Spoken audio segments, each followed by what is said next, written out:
Good afternoon, everybody, or good morning, depending on where you are joining us from, or possibly good evening as well. My name is Ben Coley. I'll be joining you for the wild moments when we go over some of the amazing footage that we've captured from the cameras over the last week or so. And joining me for the first time today, we have Kelly Oldacre. Kelly is a field guide and has been for over a decade now, and also runs her own sort of guide development company as well. So very happy that you can join us, Kelly, and we're very much looking forward to your input. Thank you so much, Ben. Thank you, everyone, for having me on board this afternoon. I'm super excited about some of these clips. It sounds like we've got some great ones this afternoon. Looking forward to hearing from everyone out there. And yeah, let's get these clips rolling. I'm excited to watch. Absolutely. Well, as Kelly said, this is live and interactive as always, and we would love to hear from you. So please do send in any questions or comments. And I see we've heard from a few people already. Amber saying happy Thursday to all, sipping coffee and excited for today's show. Thank you, Ben, and welcome to Kelly as well. And then DNC, if that's pronounced correctly, hello from Seattle. Also coffee in hand. Lots of people with coffee, so expecting lots and lots of excitement. Aussie Jan, also have your coffee ready as well. So coffee seems to be the order of the day, certainly. It's a little bit late in the day for coffee here for me, but I know Kelly enjoys a cup of coffee. But yeah, I think we'll probably just sort of crack on straight into the clips. So let's see what we have got first up. Ah, looks like a grey heron. Now, I believe this is a grey heron at Tau Waterhole, and in her illustrious career, I know Kelly has actually worked at Tau, so she knows this waterhole firsthand. So let's have a look and see what we've got. Thanks, Ben. I have spent a lot of time watching this waterhole. I started my career actually at Tau Game Lodge in Midway. Oh, Oh, hey, you got something there. I didn't get a chance to see it. We're going to see him again. What have you got, Mr. Heron? It's a grey heron for anybody who's not sure what is it. You got a fish or a frog or what? Oh no. what is that? It's a little myrid of some sort of mouse or a gerbil or a vole. Wow, it'll be interesting to see if you're going to swallow that. Shame. Oh my goodness. Now, normally with grey herons, we see them catching fish or maybe some little aquatic things, frogs. We quite regularly see them had, but I have never seen one take a live animal like this. I'd be intrigued to know what he's going to do with it, or whether he just lets it go. I imagine he's probably going to let it go. That might be a little bit unusual.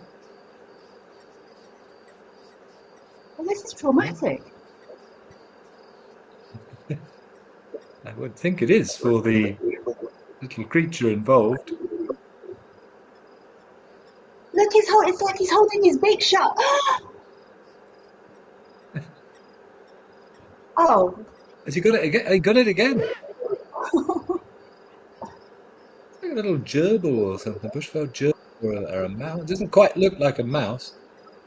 And that's typical behavior of sort of when they catch a fish or something or a frog, rinsing it off in the water. This is brutal.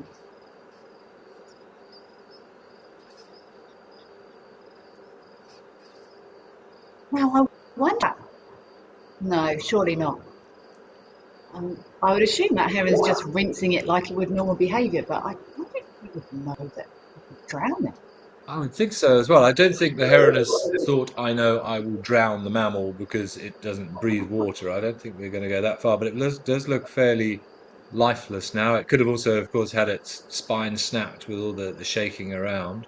But yeah, that is very, very unusual. But that's the whole point of these clips, to look at unusual activity.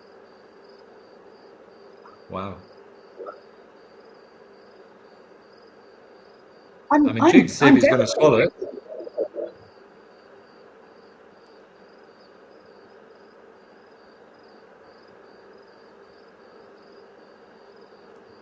It's look as if he's sort of maneuvering it into the head first posture, which is normally the way they would swallow fish. Oh, Oh, wow.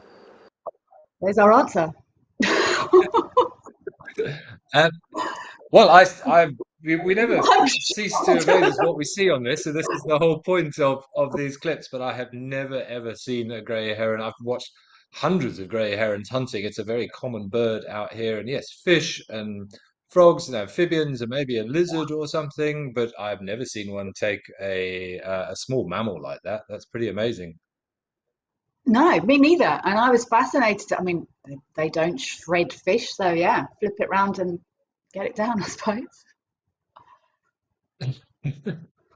Obviously, we're intrigued to know if anybody else has seen anything like that. But just whilst we sort of, if you excuse the term, digest what we've just seen, I see we've had a few more little messages come through. Jan Powers, good day, everyone from a sunny and hot Arizona. Wow, people all over. Andy says, good day, Kelly, and good day, Ben, and welcome to Kelly. Bob from Kalamazoo, good day, Kelly and Ben. Ah, Kelly Love Cats has something to say. Good morning from, I'm assuming that's North California. Love elephants, no coffee here, lemon water for me. Well, that's very health conscious of you, and I think we may have some elephant clips coming up. Jasmine 57 also says hi, Kelly and Ben. Kim Hai is asking, could a heron choke on its food? I don't know whether you want to. Have you ever seen that, Kelly? I've never, I've never watched it happen, but logic would say it's possible. But nature's designed in such a clever way that we've often seen many animals. They'll get something stuck and they try and get it back up again. I suppose it's not impossible, but nature's very clever in such a way that they try and avoid it where possible. And do they have that? They've got that flap here. The bird's got this flap. I wonder if that could maybe prevent choking on food. I don't know whether herons have got a crop, assuming you're referring to the crop that we would sort of often see with vultures and birds of prey. I don't think herons have got, because they've of course got that specially adapted neck where the sixth vertebrae is a little bit funny, which is what gives it that S shape that we can see there, and that allows for the strike normally. But I would agree with you that it would either, I think if it got stuck somewhere, it would be able to regurgitate it pretty quickly. And certainly, from what I've seen, if a heron does catch something that it doesn't fancy, it would just sort of leave it rather than risk choking, I suppose. But yeah, that's amazing. I've never seen a heron take a small mammal like that. I see Jasmine 57 had also said a first for her, but you can see it slip down the throat. You can see the lump in the throat is going down. I suppose at least it doesn't have too many sort of funny protrusions or anything, and maybe with the fur lining would help it slip down quite easily. But I'm just glad that however it did it, it was able to, let's say, kill the thing before it ate. But I had this horrible idea of Oh it no, swallowing no, this thing whole. no. But very interesting to see it dipping it in the water. So I really don't think it was trying to drown it or anything. That's just sort of standard behavior, sort of learnt behavior to wash off the prey item. We see that sometimes if they catch an insect or an arthropod, you'll see them dip it in the water, whether that helps to sort of lubricate it, but get rid of also sort of earth and things on it. But that was very, very strange. I remember I saw recently, I don't know if you saw it as well, Ben. I can't remember where I saw it. It might have been a heron, but I saw something very strange eat a scrub hare. It was doing the round somewhere. There was a clip of it, or there was someone had a photo session of it somewhere. It might have been a heron. It was something I can't remember exactly what it was, but I remember thinking I've never seen that eat a scrub hare before. So maybe that was a heron as well. I can't remember which bird it was. It I'm was something sorry. unusual that surprised me. It I remember that one. does ring a vague bell, Hmm. having seen something eating something. Oh, I see. Kirsten's actually just chimed in to say that we've seen a ground hornbill eat a scrub hare. That I can Maybe certainly that's what it. understand. I mean, they're like vacuum cleaners of the bushes. I mean, they'll eat anything, those ground hornbills. But no, first for me to see a heron grab that. But I suppose with that way of sort of standing incredibly still and looking for fish, it probably just came across that poor little unsuspecting whatever it was. And it probably never saw it because the heron was so stationary. And that neck comes down so quickly, but you never know what you're going to see. No, I don't. Andy, you're suggesting yes, time to add the grey heron to the carnivore list. Perhaps so, but there are some, say, unusual things out there. I mean, we've seen warthogs feeding on carrion, with hippos have been recorded feeding on meat as well. So, and there are even something like the common duiker, the grey duiker, has also been recorded eating all sorts of weird things like insects and small birds and small mammals, and that's an antelope, which is obviously, I mean, even has a ruminant stomach, which is designed to deal with vegetation. But protein is protein, and every now and again, and we see that a lot in birds that are seed-eating birds that will feed their youngsters insects, even though they're going to be granivorous birds because of that injection of protein. So, yeah, you never know. Like you said, Kelly, nature is clever and adaptable. It's amazing, you know, when we're learning, we read this eats this and this eats this in all the books we read, and the longer we're out here, you go, that thing's not supposed to eat that. That doesn't say that in the book. So, yeah, very adaptable. Well, I always say that if you don't see something new every day out in the bush, you didn't look hard enough. I think I've always sort of adopted that strategy. But well, speaking of which, shall we maybe see what else we have in store for us? I know somebody was keen to see an elephant. Who is that? Kelly Loves Cats was keen to see elephants, and I think if I've got my running order right, that we may have an elephant clip coming up. Let's have a look. Well, that is not an elephant.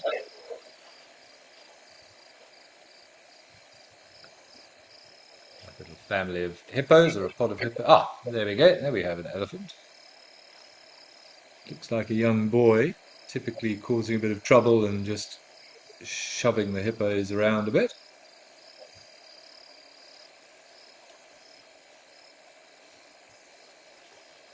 That's so interesting. Watching, and these are all big animals, some of the biggest animals we see out there. And look at that. Just herding them back to the water. Know your place, hippos. Oh, look at that little one. I hope that little one's going to come back in the right direction. Waft of the elephant's trunk forward. But he's obviously quite bold, this little one. Not intimidated by this elephant's talk. Now he probably will be.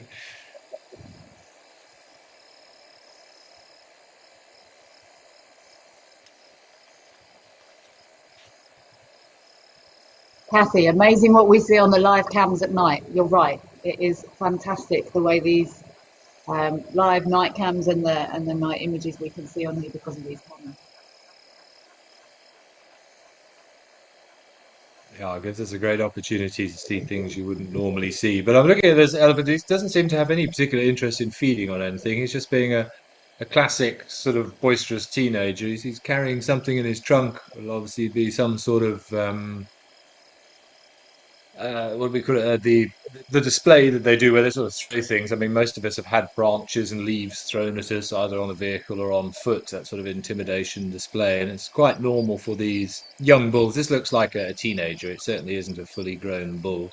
Just flexing their muscles. We often see it with the little ones, sort of charging the cars and being a little bit pushy and a little bit bolder than perhaps they deserve to be. But very interesting. Right, let's see. Gigi would like to know, would a hippo fight an elephant?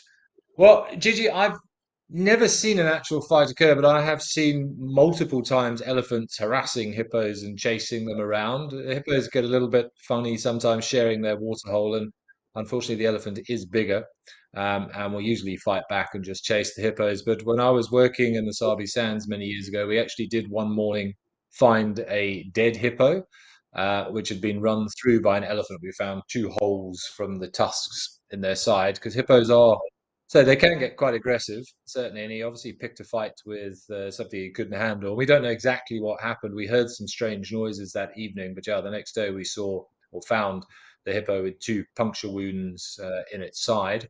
And then the lion showed up quite soon after that, and they had a feast for a few days, what was the old Southern pride, but they didn't hang around for very long. They had a real taste for buffalo. So they actually, it was very, I'm going off topic a bit now, but they left the sort of the oldest female there with the cubs and they fed, and the rest of the pride went off hunting a herd of buffalo, despite the fact there was a huge hippo to be had there. So it just goes to show they can be a little bit picky at times.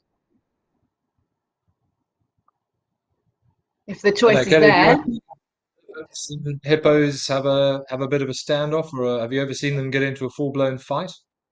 I've never seen a full-blown fight.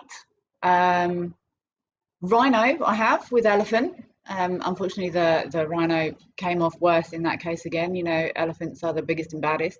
But I've seen interactions. You know, one's gone forward, one's gone back, one's gone forward. But ultimately, normally the smaller guy will back down, and that's normally the hippo.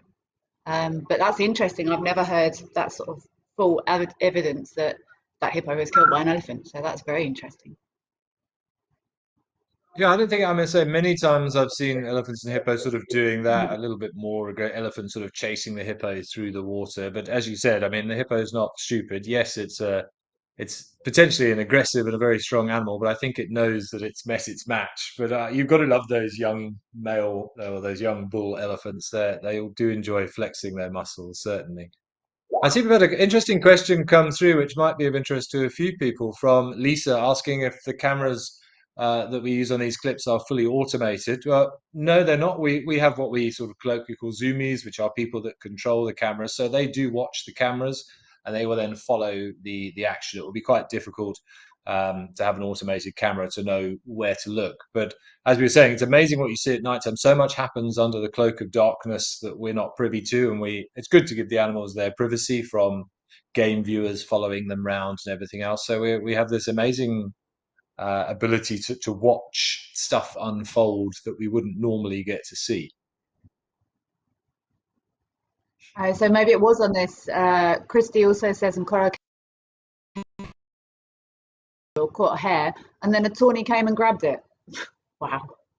Having all those eyes out there is amazing. So maybe it's amazing how these clips get out there. I don't know. I honestly can't remember where I heard that, but it sounds like maybe that's what it was. But Yeah, quite possibly, yeah. shame, poor scrub hare. I see trainer Matt 51. You've joined us. Good morning from Salisbury, North Carolina. Well, good morning to you. I hope you have watched or were able to see the first clip, particularly, which was amazing with that heron. And then also very interesting with the elephant, the cheeky Ellie, as Jasmine 57 has said, and grumpy old man. I suppose that's a good choice of name at the moment, with the elephant saying, "You kids get off my lawn." I would think that's probably absolutely right. But yeah, don't mess with those elephants, particularly those youngsters. But they're always highly entertaining. Shall we move on to the next clip as well? Let's see what else the cameras have picked up this week. Ah, more elephants. Ooh, look at that.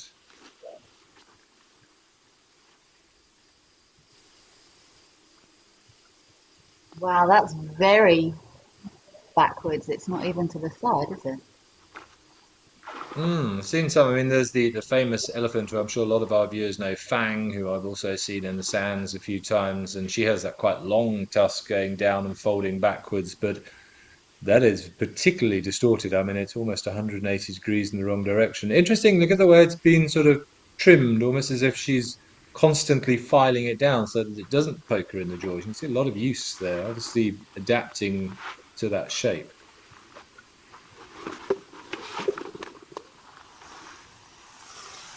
It's just amazing how adaptable these animals are. I mean, that's obviously not how nature designed it, but as you said, it's obviously been managed, and that might come in really useful if she's learned how to use it. She was fairly elderly, or certainly a big adult, and maybe that might come in handy as a nice sort of grab and drag tool, I suppose, if you adapt to using it that Yeah. way.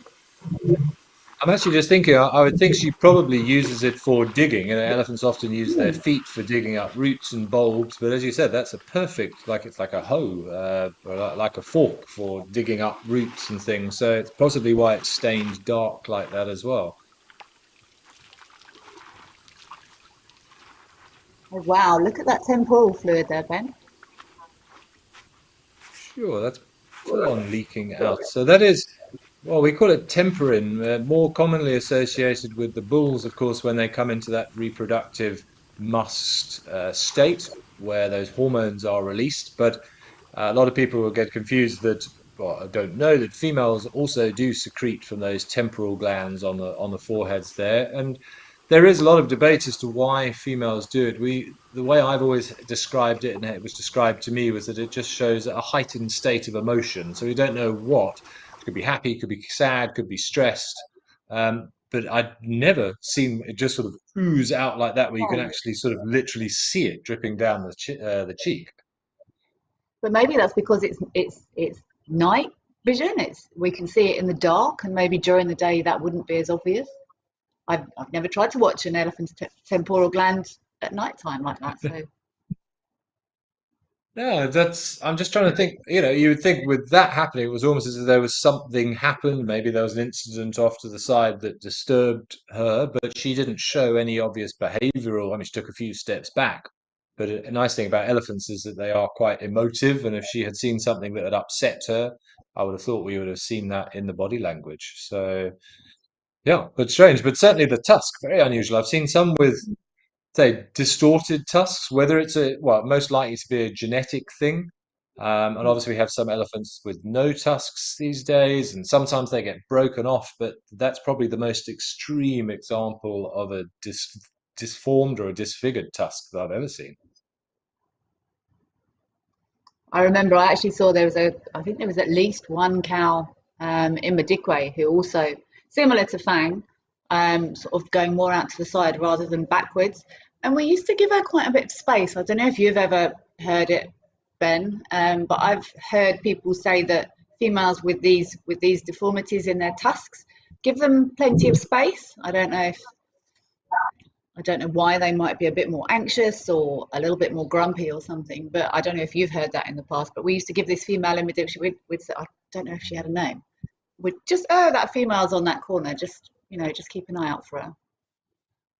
I have heard that as well, and I have to some extent experienced that, but it might Mm. be just because that is in my head as well. The only thing I can think of is if it is growing in a funny direction, it may well be putting pressure somewhere. And as we all know, toothache is a really unpleasant thing to have, and it just is going to cause you to be potentially more anxious. I could see the merit Mm. behind that statement of saying deformed tusks may breed angry elephants, but possibly it's something to do with just pain, discomfort, and or the root being moved around or pressure in certain areas.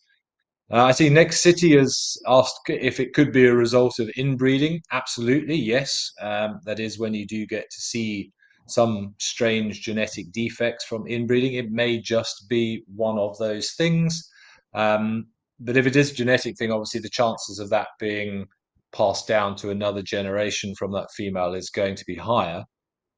But yeah, we won't know for sure. Obviously, that was in Belule, I think, which obviously open system, so plenty of opportunity to avoid inbreeding. But I see here's one for you, Kelly. Tim has asked, would someone intervene if the tusk actually had started hurting the elephant? As we normally say, unless it's a human thing, then we wouldn't normally intervene. I think the only time that unfortunately might be different is if there was a elephant and it was, a tusk was really damaging her. It could actually make her dangerous. So I'm not sure whether vets will be called in to, trim her teeth sort of thing. Almost definitely not. But unfortunately, if there were people in an area and it was causing problems, then it might be a little bit of a different story. But normally, as with everything else, nature has made that happen, and we would let nature run its course.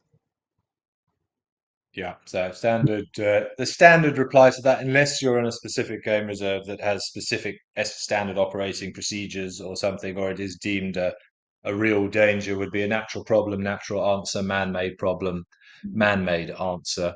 The other thing, of course, is one has to remember that if you're going to deal with something like that, it involves an awful lot of cost with potentially helicopters, vets, tranquilization, and the danger to the animal that those drugs, could potentially cause in terms of having to get the dosages right, waking them up correctly, making sure they're lying correctly, because an elephant must lie correctly, otherwise it struggles to breathe when they're unconscious. So it is also a very cost and time effective and potentially dangerous thing for the animal. But yeah, you would hope. I mean, I thought if it would start actually growing in back into her jaw, then I would hope that maybe someone would do something about it. But let's hope.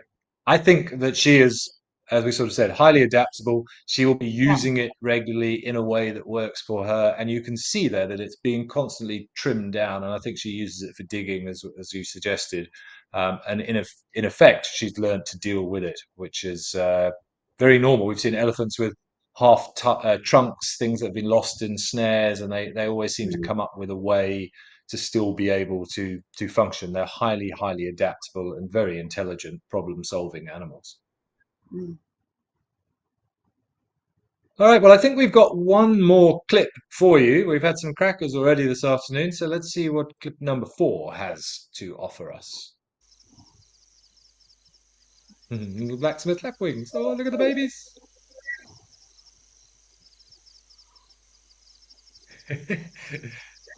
Let me in, let me in, let me in.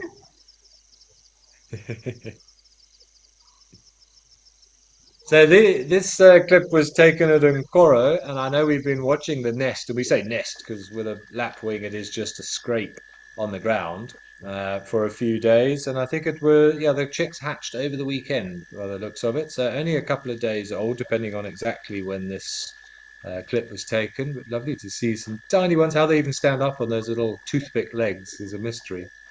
Oh, we got some ebbies as well. Those little chicks, I always think when they tuck their legs on the up and underneath, it looks like the mum's got 8 legs or something.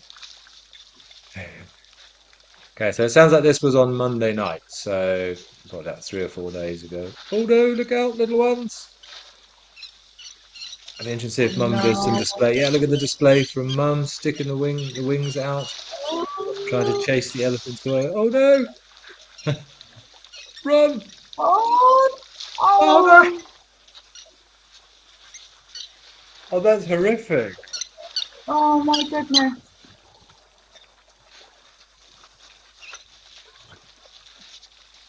Where are the rest? I'm pretty sure there's one less than this that we started with. Oh dear. Oh, there's, Oh, there's oh, she's one, still got one there. Oh, there's still two. 2. Oh dear.